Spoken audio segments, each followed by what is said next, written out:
Дорогие друзья, вот наглядный пример, как несколько проблем может быть в одной крыше.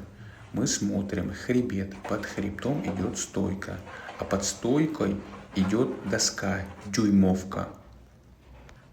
А тут уже мы перемещаемся в другой хребет. Такая же ситуация, но тут уже продувает снега под конек.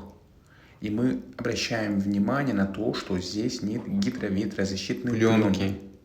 Мы видим, как образуется под железом иней, которая в будущем начинает капать, намыкая наш утеплитель.